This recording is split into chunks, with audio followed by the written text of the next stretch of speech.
పిఠాపురం నియోజకవర్గ జై Bhimarao Bharat party MLA అభ్యర్థి జగ్గారపు మల్లికార్జున నామినేషన్ దాఖలు చేశారు. జగ్గారపు మల్లికార్జున తన స్వస్థలం చందుర్తి గ్రామం నుంచి జేబీపీ పార్టీ అధినేత మాజీ జడ శ్రావణ్ కుమార్తో పాటు భారీగా పార్టీ నాయకులతో కార్యకర్తలతో ర్యాలీగా బయలుదేరి ఎంపీడీఓ కార్యాలయంలో ఎన్నికల రిటర్నింగ్ అధికారికి నామినేషన్ పత్రాలు అందజేశారు. అనంతరం మల్లికార్జున మీడియాతో మాట్లాడుతూ వంగగీత విశ్వనాథ్ జనసేన అధినేత పవన్ కళ్యాణ్కి శుభాకాంక్షలు తెలియజేసిన జగ్గారపు మల్లికార్జున విద్యావంతులు, న్యాయవాదులు, ప్రజలకు సేవ చేయాలని అనుకునేవారు ఎవరైనా రాజకీయాల్లోకి రావాలని, తద్వారా బడుగు బలహీన వర్గాలకు, ప్రజలకు న్యాయం జరుగుతుందని తెలియజేశారు. 2024లో వివిధ పార్టీలలో పోటీ చేసే అభ్యర్థులు ఎవరైనా ప్రజల వద్దకు వెళ్లి వాళ్ల సమస్యలు తెలుసుకుని ఓట్లు అడగాలి తప్ప డబ్బులు, మద్యం పంచిపెట్టి హడావిడి రాజకీయాలు చేయకూడదని మండిపడ్డారు. పిఠాపురం ప్రజలు చాలా మంచివారని, తనని ఆదరించి ఎమ్మెల్యేగా గెలిపిస్తారని ప్రజలను అభ్యర్థించారు.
పిఠాపురం నియోజకవర్గానికి ఎమ్మెల్యే అభ్యర్థిగా నేను నామినేషన్ వేయడం జరిగింది.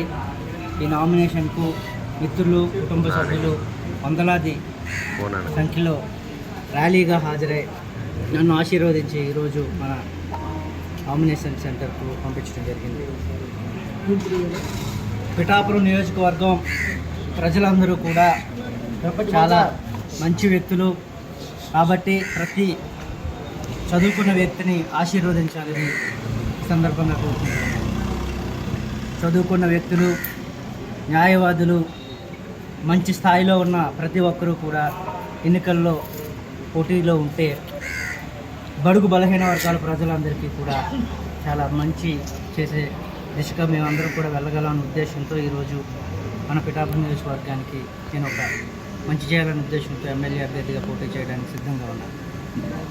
ఈ పోటీలో అనేక పార్టీలకు సంబంధించిన మిత్రులందరూ కూడా ఉన్నారు కాబట్టి వాళ్ళందరికీ కూడా శుభాకాంక్షలు తెలియజేస్తూ 2024 ఎన్నికల్లో ఎవరైతే పార్టీల తరఫున అదేవిధంగా ఇండిపెండెన్స్గా కూడా పోటీ చేస్తున్నారో వారందరూ కూడా ప్రజల వద్దకు నేరుగా వెళ్ళి ఓట్లు అడిగి ప్రజల ఆశీస్సులతో గెలుపొందే దిశగా ప్రయత్నం చేయాలి తప్ప ఈ డబ్బు రాజకీయాలు, ఈ హడావుడి రాజకీయాలు కాకుండా ప్రజలకు నిజంగా కష్టం తెలుసుకొని వాళ్ళ దగ్గరికి వెళ్ళి ఓటు అడిగి తద్వారా గెలుపొందాలని మరొకసారి భావిస్తూ మరొక 2 రోజులు సమయం మాత్రమే ఉంది కాబట్టి పిఠాపురంలో మరి ఎక్కువ మంది నామినేషన్స్ వేయాలని, ఆ నామినేషన్స్ జాగ్రత్తగా చూసుకోవాలని నా తోటి అభ్యర్థులందరినీ కూడా నేను అభ్యర్థిస్తూ ఈ ముందుగా వేసిన వంగగీత గారికి కావచ్చు, రేపు వేయబోతున్న పవన్ కళ్యాణ్ కావచ్చు నా తరఫున శుభాకాంక్షలు తెలియజేస్తూ పోటీలో అందరూ ఉండాలి. ఈ ఎన్నికలు చాలా హుందాగా జరగాలి. దానిలో గెలుపు ఎవరో ఒకరికి శాశ్వతం కాబట్టి ఆ ఒకరు గెలిచిన వ్యక్తి పిఠాపురం ప్రజలను వాళ్ళు నమ్ముకుంటారు కాబట్టి వాళ్ళందరికీ ఆ నమ్మకాన్ని ఒమ్ము చేయకుండా ఉండాలని అందరినీ కోరుకుంటూ థ్యాంక్ యూ.